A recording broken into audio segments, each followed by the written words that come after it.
శ్రీ మాత్రే నమః. ఉపనిషత్ దర్శిని 103 చాందోగ్యోపనిషత్తు తర్వాయి భాగం.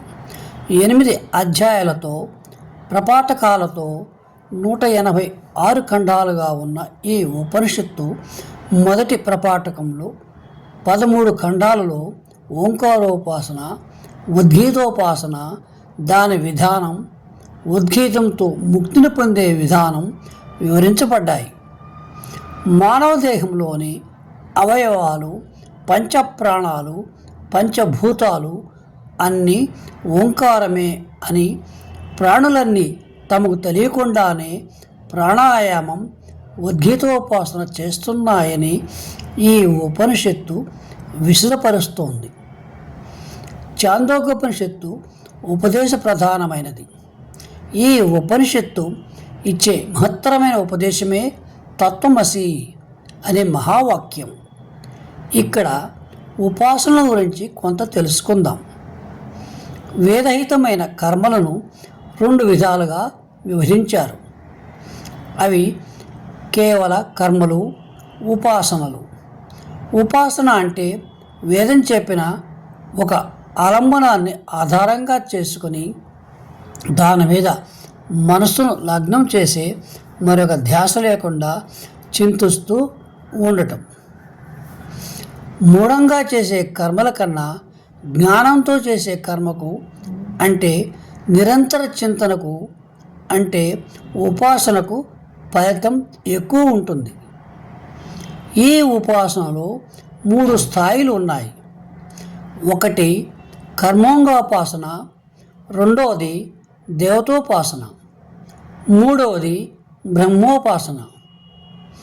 కర్మోంగోపాసన అంటే మనస్సు యొక్క చేష్టల ద్వారా కలిగే కర్మలకు ఒక సమగ్రతను చేకూర్చే ఉపాసనలు. ఉద్గీతోపాసన మొదలైనవి ఇలాంటివే.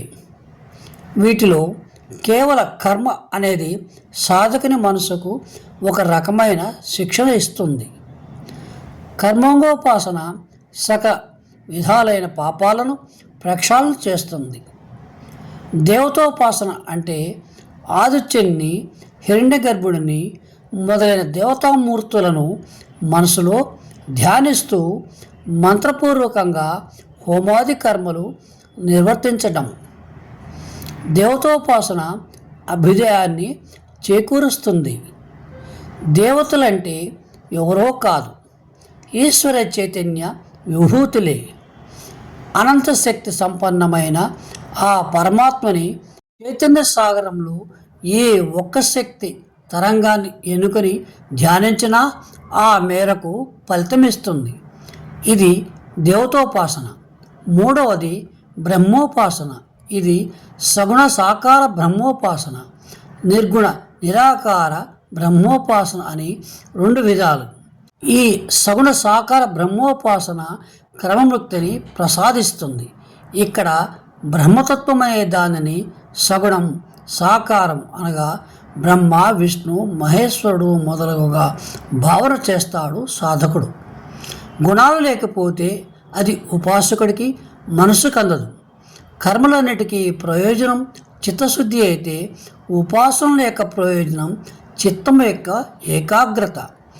కర్మానుష్టం నుంచి సగుణ బ్రహ్మోపాసన వరకు నెమ్మదిగా సాధకుడి దృష్టి విశాలమవుతూ వ్యష్టి భావన నుంచి సమిష్టి భావనగా మారుతుంది. ఆ సగుణాన్ని కూడా దాటిపోయి నిర్గుణ నిరాకార బ్రహ్మ యొక్క భావన చేసినప్పుడు అది పరిపూర్ణమవుతుంది. అప్పుడది ఉపాసన కాదు, జ్ఞానం అవుతుంది.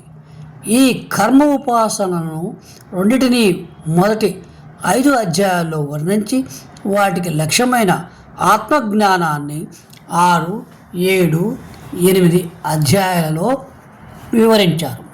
మనం తిరిగి 2వ ప్రపాఠకానికి వద్దాం. పంచవిధ సామగానాన్ని చదువుకునే ముందు కొన్ని ఉపాసనా సంబంధ పదజాలాన్ని అర్థం చేసుకుందాం. హీంకారము దీర్ఘముతో పాడుట లేక కూయుట. ప్రస్తావము ఒక కార్యమును చేయుటకు చేయు ప్రసంగము.